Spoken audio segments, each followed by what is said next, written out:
ಶ್ರೀ ಗುರುಭ್ಯೋ ನಮಃ. ಎಲ್ಲರಿಗೂ ಬೆಳಗಿನ ಶುಭೋದಯಗಳು. ಅಶ್ವಮೇಧ ಯಾಗಕ್ಕೆ ಸಿದ್ಧತೆ. ಸರಯಾವಶ್ಯೋತ್ತರೆ ತೀರೆ ಯಜ್ಞ ಭೂಮಿ ವಿಧೀಯತಾಂ ಸರ್ವತಾ ಪ್ರಾಪ್ಯಸೆ ಪುತ್ರಾನ್ ಅಭಿಪ್ರೇತಾಂ ಪಾರ್ಥಿವ. ದಶರಥ ರಾಜನೇ, ಸರಯೂ ನದಿಯ ಉತ್ತರ ಭಾಗದಲ್ಲಿ ಅಶ್ವಮೇಧ ಯಾಗಕ್ಕೆ ಭೂಮಿಯನ್ನು ಸಿದ್ಧ ಮಾಡು.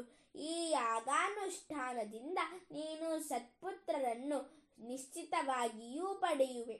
ವಸಿಷ್ಠರೇ ಮುಂತಾದ ಬ್ರಾಹ್ಮಣರು ದಶರಥನಿಗೆ ಹೇಳಿದ ಮಾತುಗಳಿವು.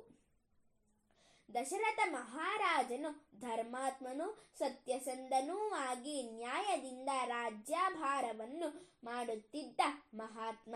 ಇವನಿಗೆ ಸಕಲ ಸಂಪತ್ತುಗಳೂ ಇದ್ದವು. ಇವನಿಗೆ ಕೌಸಲ್ಯ, ಸುಮಿತ್ರ ಮತ್ತು ಕೈಕೇಯಿ ಎಂಬ 3 ಪತ್ನಿಯರು. ಜನಾನುರಾಗಿಯಾದ ದಶರಥ ರಾಜನಿಗೆ ಎಲ್ಲ ಸಂಪತ್ತುಗಳಿದ್ದರೂ ಪುತ್ರ ಸಂತಾನವಿಲ್ಲವೆಂಬ ದೊಡ್ಡ ಕೊರತೆಯು ಅವನನ್ನು ಸದಾ ಕಾಡುತ್ತಿತ್ತು. ಮಕ್ಕಳಿಲ್ಲದ ರಾಜನಿಗೆ ಸಂತೋಷವೆಲ್ಲಿಂದ ಬರಬೇಕು? ಸತ್ಸಂತಾನ ಪ್ರಾಪ್ತಿಗಾಗಿ ಏನು ಬೇಕಾದರೂ ಯಜ್ಞದಾನ ತಪಸ್ಸುಗಳನ್ನು ಮಾಡಲು ರಾಜನು ಸಿದ್ಧನಾಗಿದ್ದನು.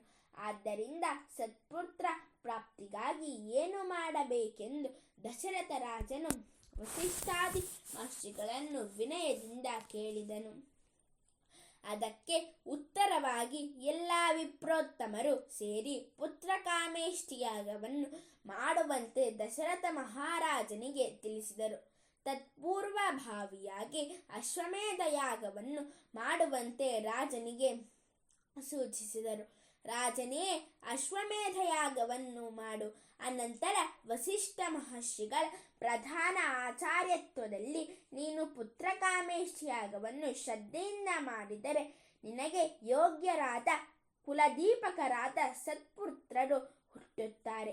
ಆದ್ದರಿಂದ ರಾಜನೇ, ಅಶ್ವಮೇಧ ಯಾಗಕ್ಕೆ ಬೇಕಾಗುವ ಸಂಭಾರ ಪದಾರ್ಥಗಳನ್ನೆಲ್ಲ ಸಿದ್ಧ ಮಾಡು. ಶಾಂತಿ ಕರ್ಮಗಳನ್ನು ಬ್ರಾಹ್ಮಣೋತ್ತಮರದಿಂದ ಮಾಡಿಸು. ಕುದುರೆಯನ್ನು ಎಲ್ಲ ಕಡೆಗೂ ಹೋಗುವಂತೆ ಬಿಡು. ಈ ಅಶ್ವಮೇಧ ಯಾಗದಲ್ಲಿ ಯಾವ ರೀತಿಯ ಲೋಪದೋಷಗಳು ಉಂಟಾಗದಂತೆ ನೋಡಿಕೊಳ್ಳಬೇಕು. ರಾಜನೇ, ನೀನು ಇಂದಿನಿಂದಲೇ ದೀಕ್ಷಾಬಂಧನವನ್ನು ಧರಿಸು ಎಂದು ಹೇಳಿದರು. ಸರಯೂ ನದಿಯ ಉತ್ತರ ದಿಕ್ಕಿನಲ್ಲಿ ಯಾಗಶಾಲೆಯನ್ನು ನಿರ್ಮಾಣ ಮಾಡಿಸು ಎಂದು ವಿಪ್ರೋತ್ತಮರು ರಾಜನಿಗೆ ತಿಳಿಸುತ್ತಾರೆ. ಸರ್ವೇ ಜನಾಃ ಸುಖಿನೋ ಭವಂತು, ಸಕಲ ಸನ್ಮಂಗಲಾನಿ ಭವಂತು, ಲೋಕಾಃ ಸಮಸ್ತಾಃ ಸುಖಿನೋ ಭವಂತು. ಧನ್ಯವಾದಾಃ.